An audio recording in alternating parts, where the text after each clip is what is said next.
रुक्मणी दौड़ी दौड़ी गई, सोने की परात में गंगा जल भर करके लाई हुई है, गंगा जल लाई हुई है।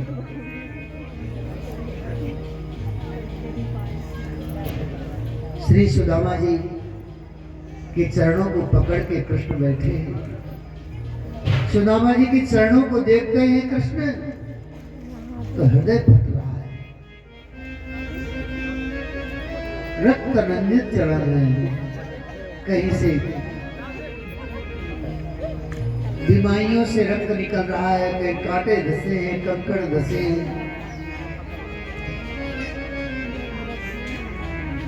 सुदामा जी के चरणों को देखते हैं कृष्ण तो ऐसा लगता है कि सुदामा जैसा दुखी व्यक्ति संसार में कोई नहीं है।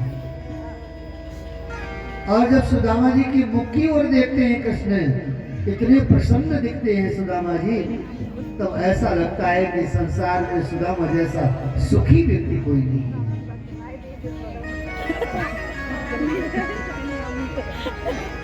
रुक्मणी ने जल ला करके रख दिया।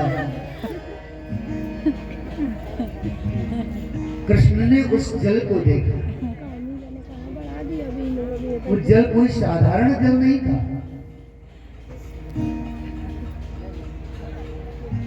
वो जल गंगा जल है। श्याम सुंदर कृष्ण ने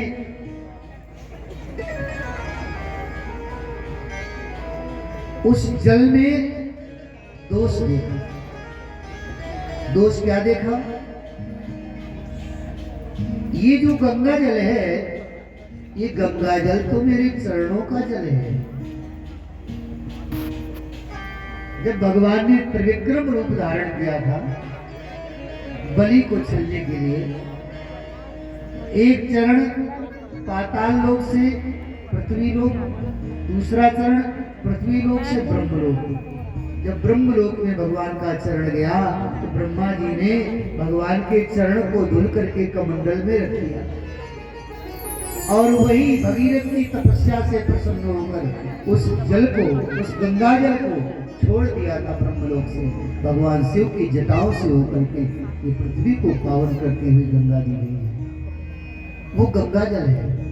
तो श्याम सुंदर ने विचार किया, ये जल मेरे चरणों का जल है, और अपने चरणों के जल से ब्राह्मण सुदामा के चरण धुलता हूं तो मुझे ऐसा पापी कौन होगा? ये मुझे बहुत बड़ा दोष लगेगा। ब्राह्मण के चरणों के जल से नहीं, ब्राह्मण के चरण तो नेत्र के जल से धुलना चाहिए। इसलिए कृष्ण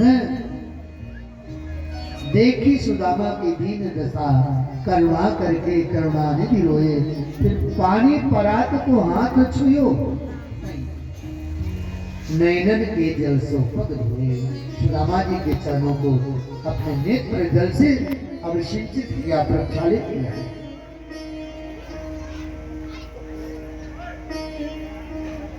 आपस में चर्चा होने लगी, सुदामा जी इतने दिन आप क्यों नहीं आए? सुदामा जी ने कहा, भैया अब टाइम नहीं मिलता है, क्या करें? टाइम नहीं मिलता, क्या करते रहते हो? सुदामा जी बोले, लाला सुबह से रात्रि तक बस भजन सत्संग इसी में लगे रहते हैं। नियम पूर्वक भगवान का भजन करना चाहिए। ऐसा नहीं कि आज मन में आया तो भजन कर लिया। और कृष्ण बोले, कौन सी वाली भाभी? क्यों, क्या दो चार है क्या? कृष्ण बोले, दो चार नहीं और ज्यादा।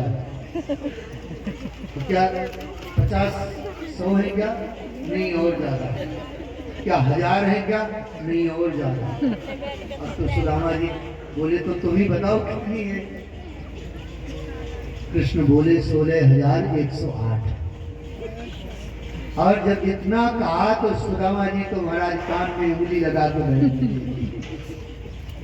आज तक हमने नहीं सुना कि इतने ब्याह किसी के भैया। कृष्ण भैया इतने ब्याह कर लिए, हमें कई ब्याह में बुला लेते। कृष्ण बोले सुदामा जी, मेरे विवाह में टाइम ही नहीं मिला कि मैं किसी को बुला सकता। हास प्रयास भी हुआ और सुदामा जी के लिए 56 भोग खिलाए गए। बड़ी सेवा करी कृष्ण ने। और फिर बाद में कहा कि ये बताओ कि भाभी ने कुछ दिया था। अब तो सुदामा जी चक्कर में पड़ गए। सुदामा जी सोचने लगे कि इसकी पत्नियां हैं, इतनी महंगे महंगे गहने पहने हैं, ये सोने की द्वारिका का राजा है और इसके सबके सामने 4 मुट्ठी चावल दूंगा तो ये सब बदनाम करेंगे हमारे कृष्ण कि देखो ऐसे मित्र है तुम्हारे, इसलिए एकांत में देंगे। लेकिन कृष्ण कहते हैं, ब्राह्मण देवता जो प्रसाद लाए हो वह हमें आप सबके सामने दीजिए। ब्राह्मण का दिया हुआ एक कण भी आपके जीवन को बदल सकता है। ये नहीं सोचना चाहिए कि अरे ब्राह्मण देवता ने थोड़ा सा लाई दे दिया है, चिरौंजी दाना दे दिया। वो चिरौंजी दाना लाई नहीं है, वह आपके लिए अमृत के समान है। उसको आप पा लीजिए, आपके सारे व्याधि दूर हो जाएंगे, नष्ट हो जाएंगे। भगवान ने सुदामा जी के दिए उस प्रसाद को अकेले नहीं खाया।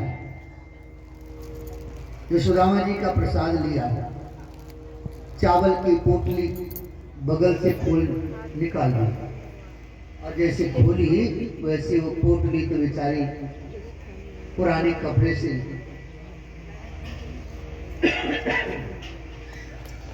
वो वस्त्र फट गया और सारे चावल पृथ्वी में गिर गए।